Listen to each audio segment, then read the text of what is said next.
Pues vamos a comparecer. Nos ponemos, nos ordenamos, nos ponemos de acuerdo. Si les parece, una compañera mujer y un compañero hombre, 5 y 5. La primera ronda, la compañera y luego tú. Y luego nos vamos para atrás. Buenos días, presidente. Shaila Rosegel, corresponsal del Grupo Gili, El Imparcial de Sonora, La Crónica y Frontera de Tijuana. Presidente, tengo dos preguntas. La primera, ayer se dio a conocer ya en conferencia de prensa pues lo ocurrido con el tema migratorio en la frontera sur. Me gustaría preguntarle nada más cuál es su opinión sobre lo sucedido cuando estos 1,000 migrantes aproximadamente intentaron cruzar el río Suchiate. ¿Cuál es su opinión sobre el uso del gas lacrimógeno u otras medidas similares para contenerlos? Y si usted ha dado alguna instrucción después de esto que ocurrió, en específico sobre el uso de esto. Sí, fue un caso aislado que desde luego no vamos nosotros a aplicar siempre. Eso no es el distintivo de este gobierno. Nosotros queremos la paz, queremos resolver las discrepancias con diálogo, con acuerdo. Resistieron mucho los de la Guardia Nacional porque hubo también de parte de los migrantes agresión, incluso tiraron piedras y demás. Y sin embargo, resistieron los de la Guardia Nacional, no se cayó en la trampa de responder con violencia, que eso es lo que posiblemente buscaban los dirigentes de estas caravanas y nuestros adversarios, los conservas.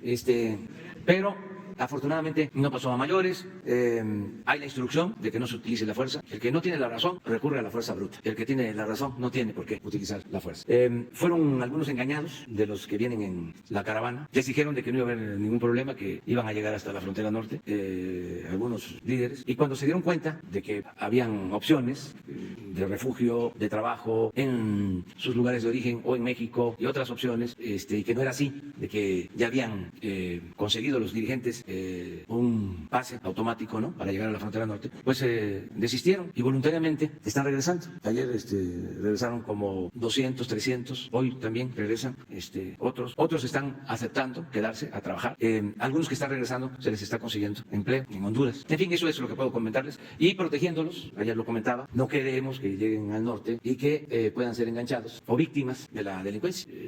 Eso es lo que estamos haciendo. Desde luego, pues genera mucha polémica todo este asunto, pero buscamos respetar, cuidar los derechos humanos. Mi segunda pregunta, presidente, ante la toma de casetas que hay en varios puntos del país, y también esto incluye en Sonora, que están tomadas las casetas, ¿tienen estimadas las pérdidas en ingresos del año pasado? Y también en Sonora en los últimos días hubo llamado de las autoridades federales a los manifestantes a retirarse por ser un riesgo a la protección civil. ¿Cuál será la postura que seguirá el gobierno federal con la toma de casetas y si van a buscar recuperar el control de todas estas casetas tomadas? Gracias. Sí, ya hay un plan para eso. Qué bien que me lo preguntas. Hacer un llamado a todos los mexicanos, a todos los que participan en especial en estas acciones, de que ya no se puede ni se debe tomar casetas para pedir cooperación y llamar a los automovilistas a que no contribuyan, que no les den dinero, porque la mayoría de los casos no hay ninguna causa social, es ya un modo de obtener recursos. Entonces ya se está impidiendo estas tomas en la caseta de Cuernavaca, en la caseta de Puebla, en la carretera Querétaro, y vamos a Sonora, que desde hace algún tiempo, como tú lo mencionas, están tomadas las casetas con ese propósito. ¿Qué le comento a la gente? Que todos tenemos que portarnos bien, nada de informalidad. Eso, si acaso, podría hacerse cuando había autoridades corruptas, pero ahora no existe la corrupción arriba, todavía nos queda abajo, pero ya vamos a ir limpiando, ya vamos limpiando. Entonces, eso se termina, porque estamos hablando de dinero del pueblo. Lo hemos dicho muchas veces, el presupuesto es dinero del pueblo. Nosotros somos simplemente administradores de los dineros del pueblo y tenemos que actuar con responsabilidad. No como servidores públicos o funcionarios que digan, ¿y yo para qué me meto? Si no es mi dinero, ¿yo para qué pido que se cumpla con el pago? Si no me beneficia ni me perjudica. Es como el servidor público que anda en un vehículo del gobierno y que anda a toda velocidad y pasa por baches y no le importa destruir el vehículo porque no es de él, cuando ese vehículo es de todos, es de todos los ciudadanos. Así es la corrupción. O sea, a ver, no pago, no cumplo con la ley, te doy un soborno, tú te ayudas, si no te corrompes, no ganas. ¿Y qué te vas a poner a defender al gobierno? Porque esa era la mentalidad que prevalecía. Es lo mismo del huachicol, es lo mismo en general, que no nos dejan operar la planta que se construyó en el gobierno anterior, que no tuvimos nosotros que ver, en Morelos, y se convierte en chatarra. Pues son 20,000 millones de pesos, dinero del pueblo, y la Comisión Federal de Electricidad es empresa pública, es de todos. O sea, no podemos actuar de manera irresponsable. Y en el caso de las casetas no hay una causa, no es que, a ver, no están pagando indemnizaciones por algo, que además, siempre y cuando se tenga derecho. El tren Toluca costó muchísimo, bueno, aparte de la corrupción. Lo principal ahí fue la corrupción, que estimaron que iba a terminarse con 30,000 millones. Y ya se han ejercido 65,000. Y para concluirlo, faltan 20. Se va a costar 90,000, de 30 que estimaron. Pero entre otras cosas, como había robadera, se destinó una gran cantidad al pago de indemnizaciones. Se paraba, la empresa seguía cobrando y había que pagar indemnizaciones. Y en algunos casos, 2 o 3 veces. Eso que se sepa. Pueden hacer todas las protestas, pero nosotros no vamos a permitir eso. En el caso del aeropuerto de Texcoco, de la que nos salvamos, había un sindicato que hacía los acarreos, tenía el control completo de la obra, de las puertas, de donde estaban construyendo, y cobraba 2 o 3 veces más el costo de los materiales. Pero no solo eso, como devastaban cerros para rellenar el lago, también el sindicato compraba los cerros y vendía la piedra para el relleno del lago. Y como era muy influyente, vinculado a los mismos funcionarios, al mismo gobierno, tolerado por el gobierno, pues el dinero público, el dinero de todos, ¿sí?, se derrochaba a manos llenas. Entonces eso ya no. Aprovecho también para comentarles que ya se aprobó la Ley de Confianza Ciudadana, que es exactamente lo opuesto, porque así como hay quienes están mal acostumbrados y abusan, así hay muy buenos ciudadanos, la mayoría. Entonces, para combatir la corrupción abajo, porque podemos estar arriba limpiando, pero si siguen los inspectores y pasan a recoger el moche a los establecimientos mercantiles, al comercio, a restaurantes o a cualquier otro negocio, pues entonces la gente va a decir, eso de que ya no hay corrupción es puro cuento, demagogia del presidente, porque aquí vienen por la mochada, cada mes vienen a recoger la mochada. Ya se estableció en la ley esta de confianza ciudadana de que no van a haber inspectores, por lo que corresponde al gobierno federal. El que tenga un establecimiento se va a inscribir en un padrón y bajo protesta de decir verdad da a conocer que conocen sus obligaciones, si se trata de un restaurante, que sabe que tiene que tener extinguidores, que tiene que tener salida de emergencia, todo lo que tiene que tener un establecimiento comercial, en este caso un restaurante. Lo mismo en cuanto a medidas sanitarias. ¿Sí? Y firma su manifestación y se inscribe y ya no tiene por qué ser fiscalizado. Se va a hacer posteriormente un sorteo, pero para decirlo más fino, porque si no van a salir memes o se enojan los adversarios. Por insaculación, eso es más físico. Se hace una inspección, o sea, no de todos, sino es una muestra, y se va a corroborar si se cumplió. Es decir, si en efecto todo lo que se manifestó es cierto, entonces se le va a entregar un certificado de buen ciudadano, un reconocimiento, y adelante. Si resulta que engañó, que la salida de emergencia es una pared pintada nada más con una puerta, simuló, pues entonces sí, se hace acreedor a una multa y va a seguir siendo inspeccionado. Entonces, ¿qué queremos? Darle la confianza a la gente y quitar a inspectores de la Procuraduría del Consumidor, de Salud, de Economía, todos los que van de establecimiento a establecimiento. Es que la gente nos ayude, que todos actuemos con rectitud. Y no descarto hacer lo mismo, lo estamos analizando, para medir el consumo de luz. Que lo hagan los propios ciudadanos, con una tarjeta. Consumí esto, ¿sí?, y de acuerdo a un tabulador, va y paga. Nada de ir a medirles, que la misma gente lo haga de manera responsable. Pero vamos por partes, o sea, porque aquí no es de inspección. Bueno, aquí está la ley de confianza ciudadana. A ver si se difunde el día de hoy y la Secretaría de Economía explica el mecanismo, que todo el mundo se entere de cómo va a aplicarse, tener toda la información para empezar la inscripción y los padrones, y que no sea burocrático, que no vaya a ser presénteme copia de su acta de nacimiento, falta su copia del recibo de luz, el acta de nacimiento de sus niños, etcétera, etcétera, etcétera. No. Una cosa sencilla, sin mucho trámite. Presidente, nada más para precisar, en 2019 tienen el dato de la pérdida que tuvo el erario por la toma de casetas, y también en Sonora, ¿qué va a hacer el gobierno específicamente para recuperar el control de las casetas que están tomadas? Nos está ayudando la Guardia Nacional, pero no tenemos, debe haber un estimado de la pérdida, pero sí tenemos lo que hemos dejado de perder en algunas casetas. A ver si de casualidad lo tenemos ahí. Es importante. Mire, ¿de qué día? El jueves. Sí, esas. Pero estos son los ahorros. 2.057, la de Tepoztlán, así es, ¿verdad? 752, la de Palmillas. Ese es el total, 2.800. Estamos hablando de dos, ¿verdad?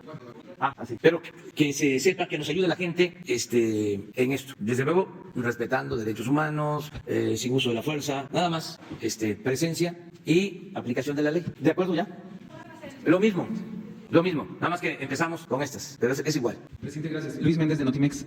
Presidente, hay un tema que a mí me gustaría abordar con usted sobre los ataques a mujeres con ácido, que es cada vez de manera más frecuente o se hacen públicos, como el caso de Oaxaca, en el caso de Oaxaca. En diciembre se reformó el código para que estos ataques tuvieran un mayor castigo. Sin embargo, presidente, pues la venta de ácido no está regulada. No hay un registro nacional de cuántas mujeres han sido atacadas con ácido. Y justo ayer que usted presentaba este tema de salud para mejorar el sistema de salud, si se está contemplando algún tipo de atención especializada debido a que estos ataques pues cada vez van más en crecimiento, presidente. Y tengo una segunda pregunta, por favor. Sí, desde luego. O sea, la prevención para que no se agreda a las mujeres, además, es un acto de cobardía y debe ser castigado. Esto lo atiende la Secretaría de Gobernación y también Salud. Yo creo que, como nos está escuchando el doctor Hugo López-Gatell, que va a estar acá el martes, va a buscar información y va a dar respuesta. ¿Podría crear un registro nacional, presidente? Sí, yo creo que las mujeres, quienes trabajan en la protección, en la defensa de los derechos de las mujeres, deben de tener contemplado esto. Presidente, mi segunda pregunta es la siguiente. De acuerdo a los datos, pues se señala mucho que 2019 fue el año más violento que se ha registrado en México. Sin embargo, también hay otro tipo de análisis que se podría hacer, que es que de 2017 a 2018 el alza de personas asesinadas fue de 4.872. Sin embargo, de 2018 a 2019 hubo una alza, o solo se registraron 839 asesinatos. Eso habla de una disminución en términos del alza. Pero a mí me gustaría preguntarle, presidente, ¿qué reflexiona su gabinete de seguridad? ¿Qué se necesitaría ajustar para tratar de disminuir, de seguir esa, digamos, esta continuidad de disminuir el asesinato con un incremento? Pero ¿cuáles serían los ajustes que usted considera necesita hacer en la estrategia, o cuáles son los posibles caminos que su gabinete ha dicho por acá puede ser para mejorar y continuar este descenso? Y si podría regalarme, presidente, un pronunciamiento sobre este asesinato de los 10 músicos indígenas que pasó muy desapercibido, pero que fue un caso muy similar a los de los Levarón, ¿no? En donde murieron. ¿Cuál es el informe que se tiene? Gracias, presidente. Bueno, estamos trabajando todos los días para disminuir la incidencia delictiva. No quise polemizar, o sea, no se trata de decir, no es cierto, ¿no?, que esté creciendo el índice delictivo, pero si ustedes le piden a la Fiscalía información sobre los delitos federales, les van a decir que disminuyeron el año pasado. Pero yo no me voy a meter a eso, pues a polemizar en ese caso. Es decir, todavía no hemos podido disminuir, como lo vamos a lograr, el número de homicidios, porque el número de robos de vehículos ha caído mucho y otros delitos en general. El robo de transporte, ya ven que aquí se generó una polémica, ¿no?, de que había aumentado. No es cierto. Esto incluso, además de la Fiscalía, expresado por los transportistas. Pero no me quiero meter en eso, porque andan muy sensibles, traen la piel muy delgadita nuestros adversarios. Entonces, ¿para qué contradecir? Tenemos que meternos más, sin duda. Nada más lo que quiero sí es dejar de manifiesto que nos tocó todavía la resaca, es decir, el saldo de una política equivocada, pero además corrupta en materia de seguridad. Pruebas. ¿Cómo se llama el que está preso? Genaro García Luna. Pruebas.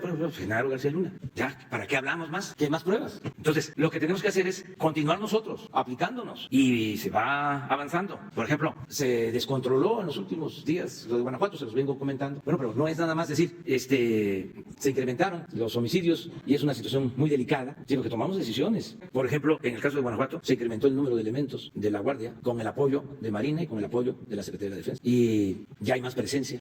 Antes de que iniciara este plan, llegaron a ver hasta cerca de 30 homicidios en Guanajuato. Nos representaba en promedio en los últimos tiempos 15% de todos los homicidios del país. Un estado. Dieron días de 20%. Antier, estábamos satisfechos porque bajó, dejó de estar en los 5 primeros estados con homicidios y bajó a 3, pero ayer se nos volvió a subir. O sea, pero ya estábamos sobre eso, en el caso de Guanajuato. Por lo que me preguntas, ¿qué hacemos? Como diario estamos atendiendo el problema, sabemos lo que sucede en todos lados. Por ejemplo, ayer fue un mal día, más de 90 homicidios. Antier, como 70 homicidios, de acuerdo a nuestros datos. A ver, ¿por qué no ponen, por favor, lo de antier y lo de ayer, para que vean lo que nosotros revisamos diariamente? Ahora, ¿por qué homicidios? ¿Por qué homicidios y robo de vehículo? Porque no hay en estos casos cifra negra. Miren, no estaba ya Guanajuato. 3, porque ya entramos ahí. Y aprovecho también para decirle a los ciudadanos de Guanajuato que no están solos y que van a contar con toda nuestra protección y que tenemos que resolver el problema. Y tuvimos 66, esto es antier, 14 estados sin homicidios. ¿Pero qué pasó ayer? Fue de los días más difíciles. Ayer, por favor, lo que vimos hoy en la mañana, las últimas, se nos subió. Desde luego, 10 estados sin homicidios, pero ya volvió Guanajuato, 13%. A ver si no ponen lo de robo de vehículo. El de ayer, digo el de hoy, pero esos son los robos de ayer.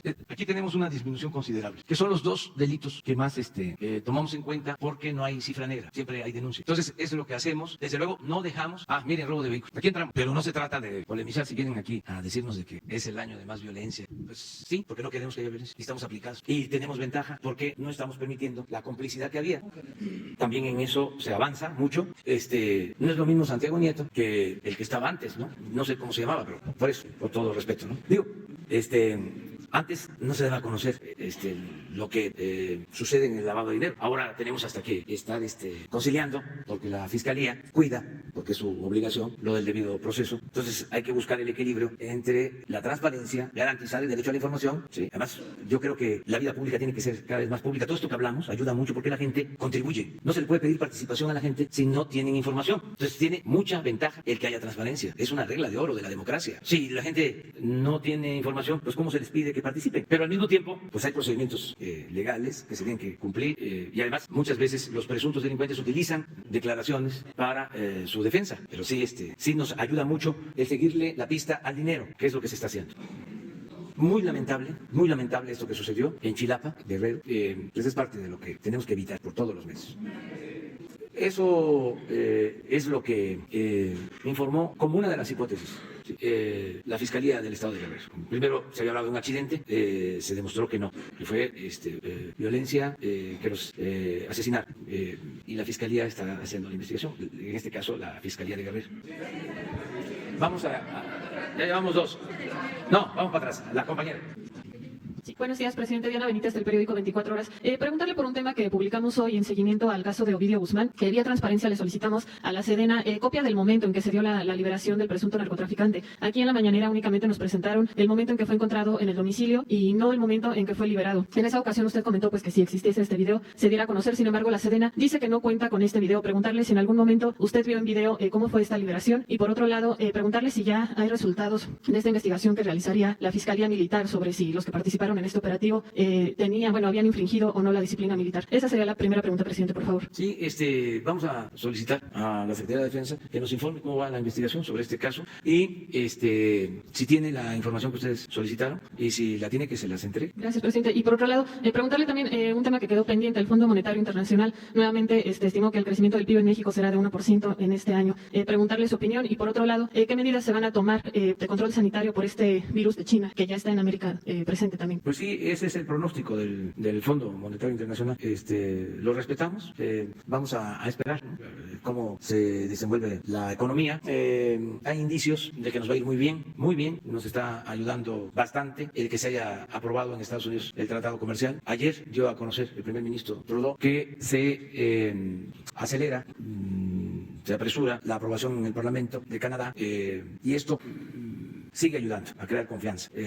Tengo buena información, empezando porque aunque parezca increíble, a ver si se consigue el dato, puede ser que lo tenga Laura o Carlos Torres. En el informe de ayer que me presentaron, el peso es la moneda que más se ha apreciado en el mundo con relación al dólar. Número 1. Yo no sé si esto pasaba antes. O sea, número 1, por encima del yen, que es de los más fuertes, la moneda rusa, a ver si está, ojalá esté la tabla. Esto es dato de ayer, esto varía, pero ya llevamos nosotros estando en primero, en segundo, tercer lugar, ayer de nuevo primero, en los primeros lugares. Llevamos 13 meses así, o sea, en los primeros lugares. Y hay otros países donde se presume, ¿no?, que funciona muy bien el modelo neoliberal y no les está yendo bien, nada más que es de mal gusto, ¿no?, compararlos, pero ojalá y los analistas nuestros tomen en cuenta eso también, ¿no? 18.70. Sí, pero a ver si se puede, porque también esto es importante para la gente, para los mexicanos, alegrarnos, pues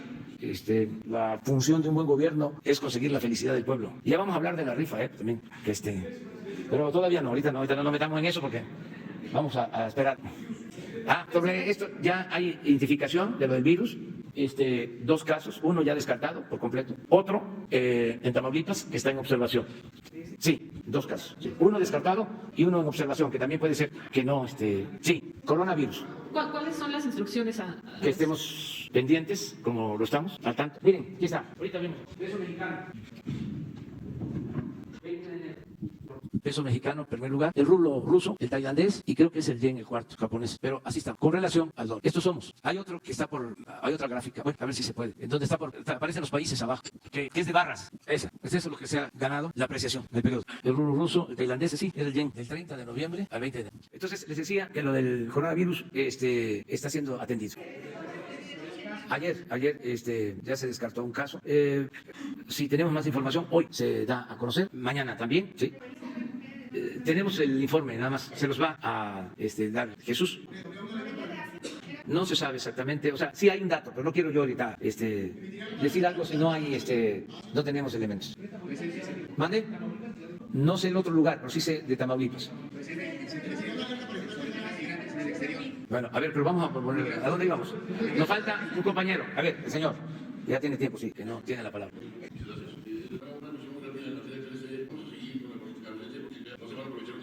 Y es la misma historia. Habría que ver esta cuarta transformación, en qué se diferencia en materia de política industrial para que sí las empresas, y principalmente las pequeñas, se inserten. Es un comentario al margen, porque ante esto muy importante. Traté de decirlo varios días antes, por eso me permití ahorita. El tema central, señor presidente, es en materia de salud. Me salta a la vista, perdón usted, me salta a la vista el hecho que en la entrega de las ambulancias percibí, porque no fue bastante rápida la presentación, como usted dice, está en un proceso de mejoramiento, pero es el informe inicial del Pulso Salud de la Fundación. Bueno, aquí tenemos noté una ausencia en lugares que sí hay mucha deuda social y mucho incremento de población y mucha inseguridad, que es la frontera norte. No se entregaron ambulancias al parecer hasta el momento. En eso yo le iba a preguntar a usted si acaso se contempla una cooperación binacional o trinacional, porque hay un número de ambulancias que desechan los municipios en Estados Unidos y Canadá por diversas consideraciones fiduciarias, financieras, etc. Y es un buen número de ambulancias que hay un déficit importante en la frontera. Ahora, como usted lo dice y como están todos los reportes, es una barbaridad todos los municipios, en todo a largo y ancho del país, en los 2.500 municipios, en materia de los hospitales que se abandonaron o que no se construyeron,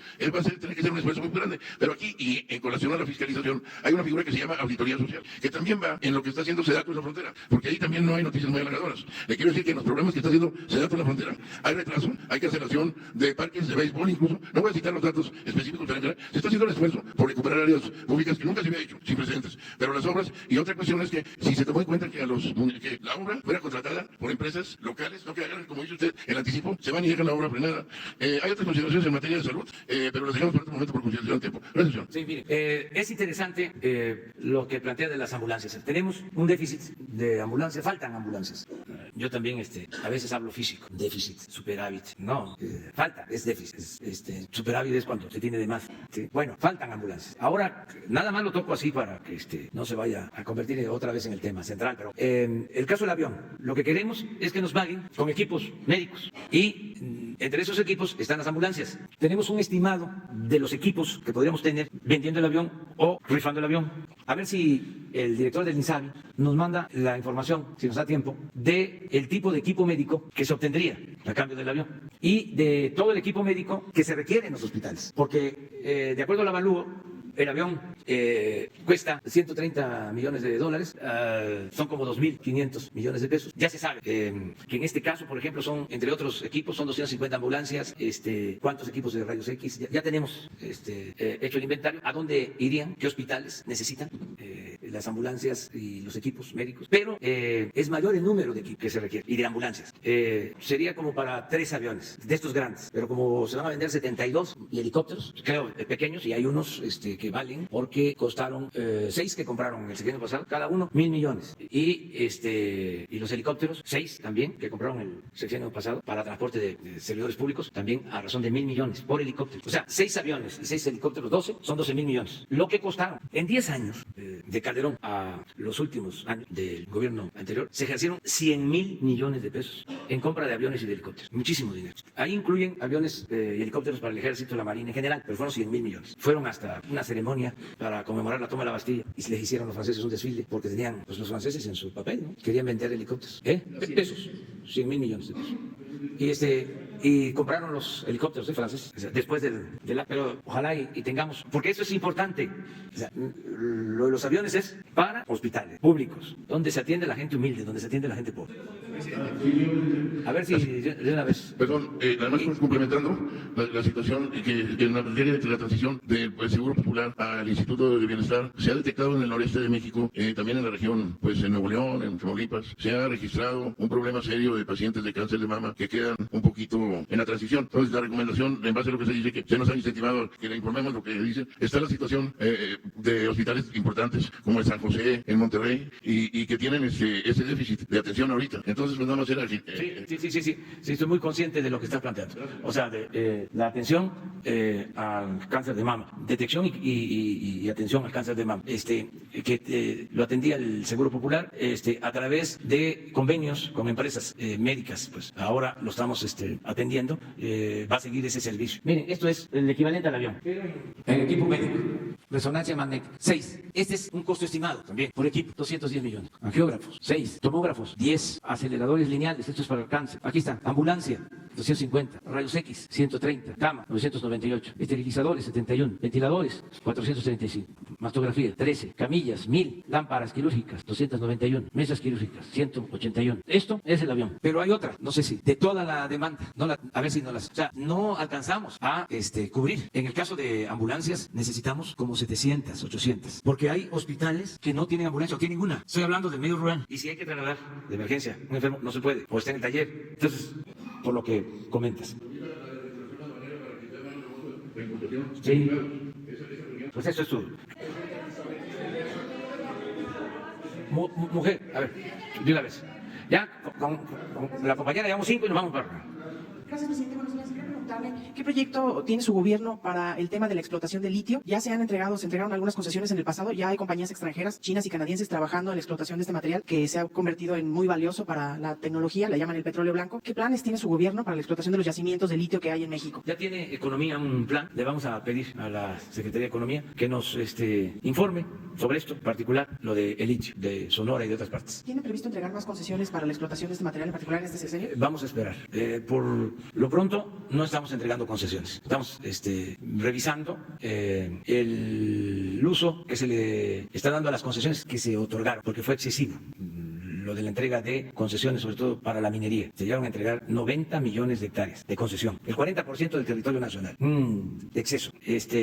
Y es algo parecido a lo de los bienes de mano muerta. O sea, grandes extensiones concesionadas para la especulación, sin explotación, sin desarrollo. Era para tener el título de concesión y negociar en el mercado financiero para la especulación. Entonces estamos revisando todo esto. Muchos están devolviendo las concesiones porque también se condonaban los pocos impuestos. Entonces se podía tener la concesión y no se pagaba nada. Como ya no hay condonación de impuestos, pues ya esa especulación no se puede llevar a cabo. Hay empresas extranjeras y nacionales. Sí, están todas las empresas que tienen estas concesiones. En mi caso, luego está escrito, está en los libros. Pero oficialmente la Secretaría de Economía, la Subsecretaría de Minería, tiene toda la información. O sea, la pueden solicitar. No hay todavía información, no. Pero no fue en la pasada administración que ya esta concesión se entregó. No tengo Porque ya está el proyecto en no marcha. tengo dato. Lo que sí puedo decir es que en esta administración no hemos dado ninguna concesión. Gracias, presidente. Y el segundo tema que le quería preguntar, el fenómeno del incremento de la violencia también se ha reflejado en el número de muertes de policías, de elementos de efectivos. ¿Qué va a hacer su gobierno para atender este caso? Porque cada vez es más el número de elementos en servicios que pierden la vida, en emboscadas, en ataques. Sí, siempre cuidamos que se proteja a policías, a marinos, a soldados. La recomendación es que se utilice más la inteligencia. Cuando se tiene una buena investigación y hay inteligencia, el riesgo de quienes llevan a cabo los operativos es menor. Esa es una recomendación.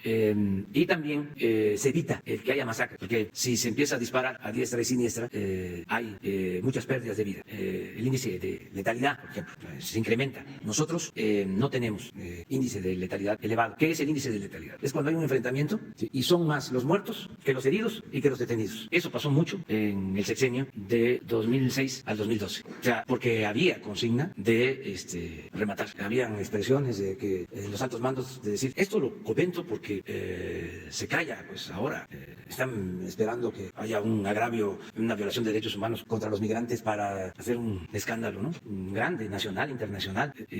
Pero decía un alto mando militar cuando iniciaban operativos, a los que iban a ejecutar, ustedes hagan su trabajo y nosotros nos encargamos de los derechos humanos. Era el mátalos en caliente. Entonces eso ya no. Entonces cuidamos a todos, no queremos la pérdida de vidas humanas. O sea, y cuidamos también a policías y soldados. Y la instrucción es esa, o sea, que más investigación, más inteligencia, hay forma de actuar sin excesos de fuerza. es el titular del Instituto de Mexicanos en el Exterior. Hay 5 denuncias de acoso laboral en su contra. El canciller ya le reportó este caso. ¿Qué opina usted de que un funcionario de esta administración se encuentra en esta situación? Ya está actuando la Secretaría de Relaciones Exteriores. Me lo informó el secretario de Relaciones Exteriores y di la instrucción de que se actuara, se investigara y se procediera de acuerdo a lo que más convenía. ¿Permanecerá en el cargo mientras se lleva a cabo la indagatoria? Eso lo van a resolver en la Secretaría. Lo que sí puedo decirles es que no hay impunidad para nadie y no voy a sudar calenturas ajenas. O sea, nadie, sea quien sea. Ya nos vamos de este lado. Uno. Y después viene una compañera. Tú. Dos. Buenos días, señor. Miren. Hablaba yo de 700 ambulancias. O sea, el avión son 2.500 millones aproximadamente. 13.000, yo decía 3 veces, no más. Pero sí lo tenemos ya cuantificado. Este es el inventario. Es que los centros de salud, los hospitales, se quedaron en el abandono completo. Equipos de rayos X, no hay sillas para tratar problemas dentales, de odontología, que son del año de la canica. Para museo. Esto que estoy diciéndoles lo saben los médicos y desde luego los pacientes, los que van a los hospitales. Y es la gente humilde, la gente más pobre. Entonces, esto lo vamos a atender. Sí. Aquí no está, pero otro equipo que hace falta y eso es infraestructura. Imagínense quirófanos independientemente de las lámparas, sin aire en el trópico, lo de los niños prematuros, sin las cunas, Sí. Entonces, todo eso es esto y más. Y todos esos indicadores son parte del cálculo de competitividad del Instituto Mexicano de Competitividad Real, Regional, de todas las compañías nacionales e internacionales. Se fijan en esto para venir invertir también. Sí. Es de doble efecto, social y económico. Sí, pero bueno, todo esto se va a adquirir. Con los aviones y helicópteros que se Es que también tenemos, acuérdense que el presupuesto de salud de este año te incrementa 40,000 millones. Y nos va a alcanzar porque no va a haber trafique, chanchullo, en la compra de los equipos. Si fuese con el sistema anterior, ni con los aviones, ni con los helicópteros, ni con nada, no alcanza, no rinde. El tema del avión, ayer Raimundo Rivapalacio subió 2 tweets diciendo que el avión no se puede vender hasta 25 años después o que no se puede enajenar. Esa es una mentira. Yo quisiera que lo desmintiera. Es que no es cierto, o sea, el avión es nuestro, es de todo el pueblo, es un crédito de Banobra, o sea, y Banobra es banca de desarrollo, es del pueblo, del gobierno, no hay ningún problema. O sea, escuché ya eso, de que no se podía vender porque no era nuestro. Claro que se puede, si no, no lo estaríamos haciendo. Rivapalacio borró los tweets porque estaba equivocado. Claro, sí, y qué bueno, o sea, que se hace eso, o sea, que porque todos nos equivocamos, o sea, lo malo es mantenerse en el error, ¿no? Eduardo Esquivel Ancona, Análisis Económico, Grupo SDP. Yo quisiera preguntarle, señor presidente, tengo entendido que de los derechos que cobra el Instituto de Migración, que son los de no residentes y el otro es de servicios migratorios, se va a usar estos recursos que se obtienen cobrando estos derechos para el financiamiento del Tren Maya. Pero a mí quiero saber si es cierto. Y la otra es una preocupación que tengo, porque tengo entendido que ha trascendido que al Instituto de Migración le deben más de 1.200 millones de pesos de este cobro, que lo cobran las 48 líneas aéreas mexicanas e internacionales que están volando aquí en México, y el 91% es de Interjet, la deuda. Esto no debe de ser esto porque las líneas aéreas solo son retenedoras del cobro de este derecho. Entonces, ¿qué va a hacer el gobierno para remediar esta situación? Y como usted dice, como nos los explicó la vez pasada, no quiere atrasos en el Tren Maya, cuando se echaba a andar en la edificación del Tren Maya, no quiere atrasos, y esta falta de recursos para el financiamiento podría andar al traste con su objetivo. Bueno, es buena la pregunta también para informar. Tenemos ya las bases para la licitación del Tren Maya en 5 de los 7 tramos. A ver si se pone el plano, el mapa. Es importante que se sepa que ya se va a licitar en 5 tramos el Tren Maya. Estos 5 tramos, que es Palenque a Escárcega, otro, que es todo Campeche, no, hasta Izamal, Yucatán, es el segundo, no el tercero, uno hasta aquí, este es el cuarto, Tulum, y este es el quinto, Tulum, Cancún. Son 5 tramos. Quedan pendientes de Tulum a Escárcega. Ya tenemos los fondos. En efecto, se van a utilizar los fondos que antes se destinaban a la promoción turística. Se cobra un impuesto a los turistas, sí, a los no residentes. Ese impuesto, en un 85% aproximadamente, se utilizaba para el fomento turístico, o supuestamente para el fomento turístico, y un 15% para migración, que es lo que se está planteando. En promedio es una recaudación, un ingreso de 8,000 millones. Esto va a ir subiendo porque afortunadamente afortunadamente están llegando más turistas. Cuando decidimos que no iba a haber este fondo, porque hubo un mal manejo del fondo, no se utilizaba para el fomento turístico, sino para entregar publicidad a medios de comunicación. Una cosa tan vergonzosa que no quiero ni recordar. Bueno, por eso se decidió que ese fondo se iba a utilizar para la construcción del Tren Maya. Hubo toda una campaña en contra, desde luego los que se sintieron afectados. Decían que ya no iban a llegar los turistas. Se equivocaron, porque llegan más turistas. Este año que pasó, llegaron más turistas que el 18. Hubo más ingresos por turismo que los años anteriores, porque la mejor difusión pues es que el país en el mundo tenga buena fama. Y yo considero que en estos tiempos se ha fortalecido la imagen de México en el extranjero, entre otras cosas. Además, la promoción turística la hacen las embajadas, los consulados, porque ese fondo se usaba para promover el turismo y tenían oficinas en varios países, ciudades del mundo, aparatos burocráticos, se iban los recomendados allá, como las oficinas que tenía Economía, el llamado ProMéxico. Entonces ya no hay esas oficinas, no hay esos gastos. Y en efecto, ese dinero es el que va a ayudar, no es todo, para el financiamiento del Tren Maya. Tenemos ya los recursos, no va a haber deuda, se va a financiar con presupuesto público. Eso también, informar. No es el contrato para estar pagando como el avión, que además de lo que cobraban por la obra, cobraban intereses elevadísimos. Y una obra que podía costar 500 millones resultaba costando 5,000 millones. Esto lo crearon los tecnócratas de Hacienda en uno de esos sexenios, ¿no?, del periodo neoliberal. Hospitales que todavía se están pagando, como el hospital de Zumpango, por ejemplo, para poner un ejemplo, claro, que tiene que pagar el gobierno del Estado de México más de 200 millones de pesos por año durante 20 años. Comprometían las participaciones de los estados. Muy malos negocios para la hacienda pública, muy buenos y jugosos negocios para los constructores empresarios con influencia, los que tenían agarraderas en Hacienda. Hablaban los funcionarios de Hacienda a los gobernadores para decirle, si haces el hospital, si haces tu centro administrativo, ¿por qué vas a estar pagando renta? Puedes tener a todos en un centro administrativo, una torre, y te la construye la empresa tal, te lo autorizamos y te vamos descontando de tus participaciones. Así endeudaron a los estados, a los municipios. Entonces, esto no, que no va a quedar deuda. Por eso se decidió, porque nos costaba muchísimo el financiamiento. Además, imagínense, ¿cuánto tiempo para pagar? 30, 40 años pagando. Esos fueron inventos de estos tecnócratas. Bueno, ya tenemos las bases, se abre la convocatoria, va a ser internacional, los 5 tramos, nacional e internacional. Debemos estar empezando a trabajar a finales de abril. O sea, ya estamos por lanzar las licitaciones definitivas. Desde luego, empresas nacionales, internacionales. Estoy pidiéndole a los empresarios nacionales y desde luego también a las empresas extranjeras que están interesadas en participar, honestidad, responsabilidad, cumplimiento en tiempo, en presupuesto, porque hay malos antecedentes. Ahora la ventaja es que todo esto va a ser transparente y aquí vamos a ir viendo el desempeño de cada empresa, quién es quién en la construcción. Entonces, por eso estamos invitando que sean empresas grandes, que tengan capacidad, porque también si se detienen, que recibieron el anticipo y no están trabajando, pues aquí lo vamos a decir. Si hacen un buen trabajo, aquí les vamos a hacer un reconocimiento nacional, mundial, pero si piensan que van a hacerle algunos, como era antes, pues aquí también vamos a mencionarlo y van a tener fama mundial. Entonces, es lo mismo, que todos actuemos con rectitud, que todos nos portemos bien, que haya negocios, tiene que haber negocio, pero con utilidades razonables, no atracos, no robo. Ese es el proyecto por lo que tú estás planteando. ¿Y qué se va a hacer con los que no, con el dinero que no devuelven las líneas aéreas? No, todos tienen que porque no hay condonaciones ya. Ponerse al corriente, porque no hay condonación de impuestos.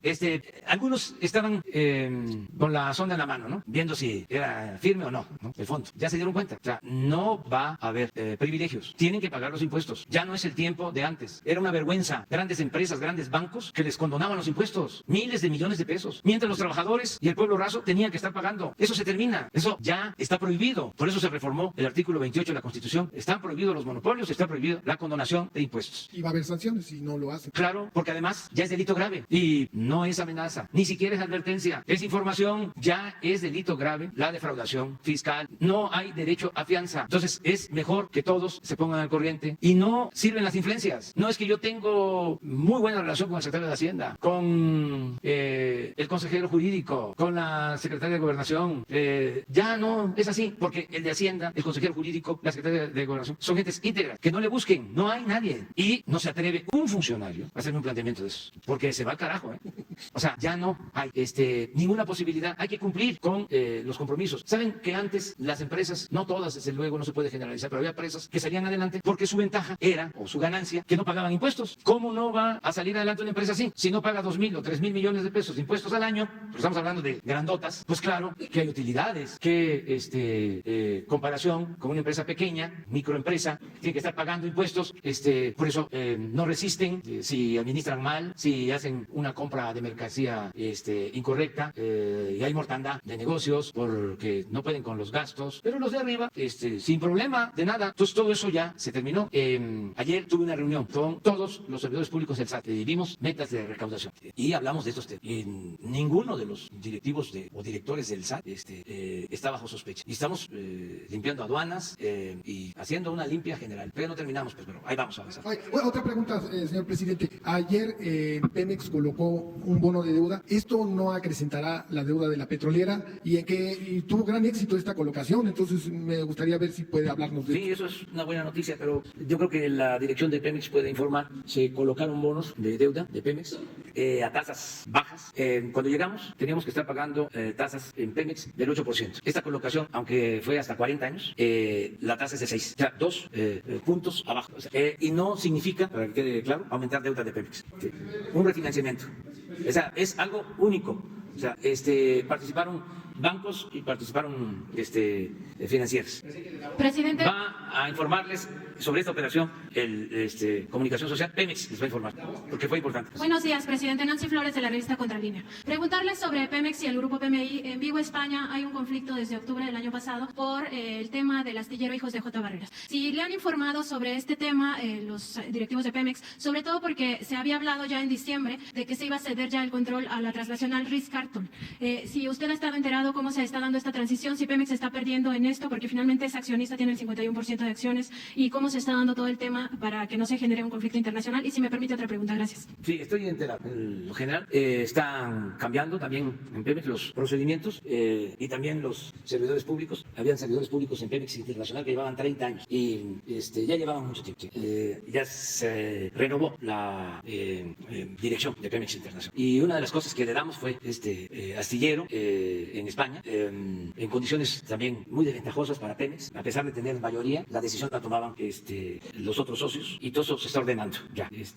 Y no hay influyentismo que valga. Pero le voy a pedir al director de Pemex, va a estar no el miércoles, porque el lunes ya está muy cargado con lo del quiénes tienen los precios y otros temas. El martes tenemos los de la salud. El miércoles bien, porque tenemos cosas pendientes, pero eso es lo que te puedo comentar. Muy bien, y el 30 de noviembre del año pasado, presidente, elementos de la Policía Municipal de Santos Reyes, Nopala, Oaxaca, asesinaron a un indígena y defensor de derechos humanos de nombre Catalino Barradas e hirieron a otras 2 personas. En esta región chatina hay una violencia terrible, armada, y usted se ha referido a lo de San Juan Copala. Sin embargo, me gustaría saber si tiene un plan también para pacificar esta región chatina y otras comunidades indígenas de todo el país que también viven una violencia terrible, incluso de corte paramilitar, según organismos de derechos humanos. Sí. Gracias, presidente. Sí, básicamente es la región del Papaloapan. Esa es la región en Oaxaca que tenemos con más problemas de inseguridad y de violencia, esa región. Y sí, ya estamos atendiendo este problema en Oaxaca. No es, afortunadamente, todo el estado, es esa región donde tenemos más incidencia delictiva y homicidios, incluso de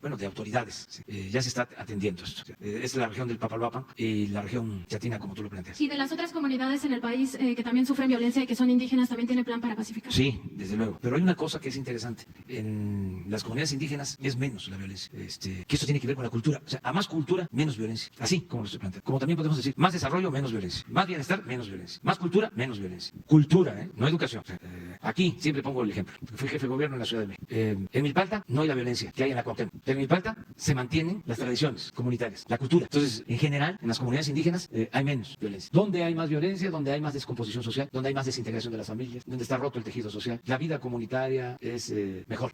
Se preservan valores, costumbres.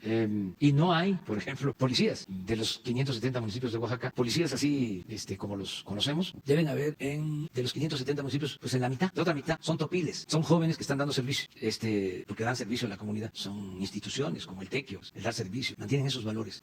Pero sí, en estas regiones hay zonas que se descomponen, y sí estamos atendiendo, en todos los casos. Bueno, no, ya, ustedes ya, no, es... Sí, Raúl Hernández de barlovento.com.mx, el concepto integral del comercio exterior. Señor presidente, oligopolios le llamó la secretaria de Economía a una pregunta de una compañera respecto a los productores de pollo, Bachoco, Tyson, Pilgrims. Esa fecha que no se han liberado los cupos para importar y hay un déficit de producción y de abasto. Y viene un problema todavía más grave. Ante la fiebre porcina africana en China y ahora en Vietnam, la pasaron mal con el nuevo año lunar. Y México está con esa carencia. Lo confiesa incluso el vicepresidente de la Unión Nacional de Agricultores, que dice piden piso parejo para los productores mexicanos, pero no tienen la posibilidad de abastecerlo porque no tienen la infraestructura. México basa su consumo de proteína animal en un 56% de pollo. Ante el problema chino, está importando obviamente cerdo, pero también pollo, y se puede venir un desabasto. Yo me baso en un documento de FIRA, se publicó en el Barlovento en octubre precisamente, el estudio de FIRA, en donde dicen que se necesita importación de 50,000 toneladas, algo si no recuerdo bien la cifra. Pero el caso es que el senador José Narro Céspedes, presidente de la Comisión de Agricultura, logró un punto de acuerdo para impedir que se importe pollo, después de que los importadores han hecho un esfuerzo grande al certificar las granjas brasileñas sobre todo, y se quedaron 500 contenedores de pollo parados en los puertos. No se abre el cupo. El asunto no vendría más a llamar la atención, sino que estas empresas están sancionadas por COFECE, por oligopolios, dijo la secretaria de Economía en aquel mes de octubre, si no recuerdo mal, y bueno, están impidiendo, porque también ellos son importadores, quiero decirle, se publica en el Barlovento, y el asunto es que en la Comisión de Agricultura del Senado está un senador de apellido de los dueños de Bachoco. ¿Y qué me puede usted decir al respecto? Porque puede venir un burst, puede venir un desabasto de la principal fuente de proteína animal. Esa es una, si me permite, otra muy breve respecto a los migrantes. Es un planteamiento que yo veo que me parece que su gobierno tiene ahí un filón.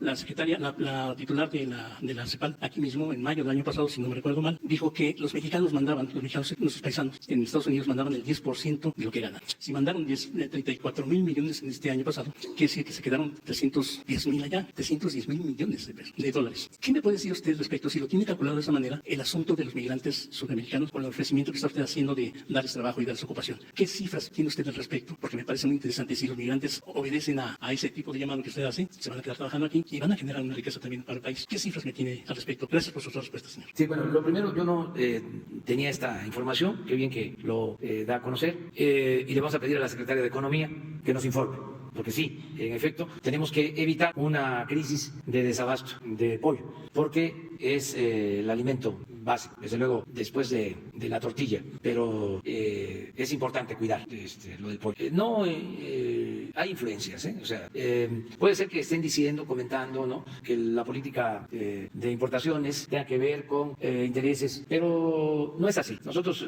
cuidamos el interés general, cuidamos a la gente, cuidamos la economía popular. Entonces, vamos a que nos informe la Secretaria de Economía. Sí. Por proponer ese punto de acuerdo, me dijo que Senásica nunca me lo dio, ni siquiera sus asistentes. Me dieron unos documentos que incluso se basaron en lo que se había publicado en el Barlovento. Entonces, pero estoy seguro que la Secretaria de Economía tiene toda la información. Bien. Y entonces es bueno que la dé a conocer aquí. Sí. Entonces ofrezco eso, que para la próxima semana esté Graciela Márquez informando sobre este tema. Además, ya para entonces yo creo que ya regresó de Davos por tu pregunta. Ella nos fue a representar a Davos y nos informa sobre esto. Acerca de los migrantes, se les está ofreciendo trabajo porque tenemos posibilidad de hacerlo en el programa Sembrando Vida, que se aplica ya en México y se aplica en Salvador, se aplica en Honduras.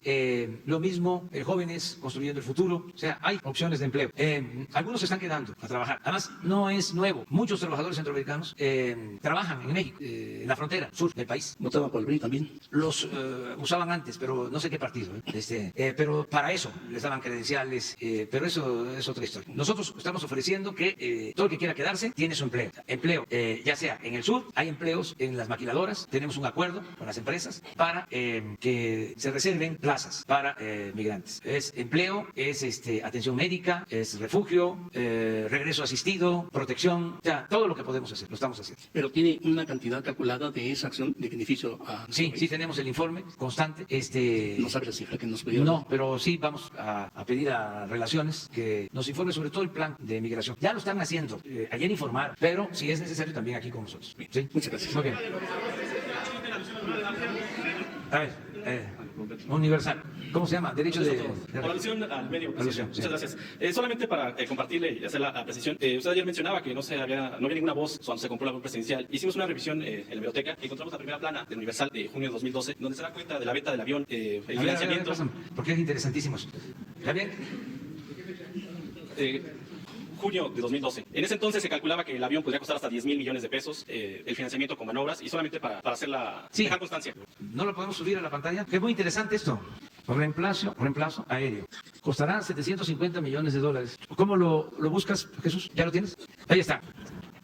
Aquí está el avión. Pero a ver si se aclara, ¿no? Un poquito. Está más claro ya.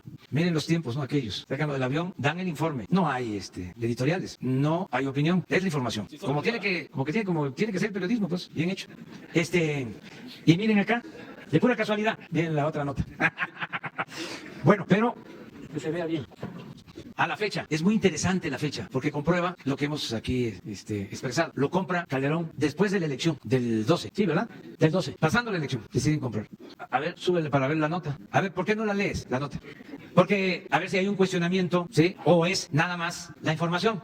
Porque esto, pues, sucedió, se dio a conocer, pero no era algo malo, era algo bueno.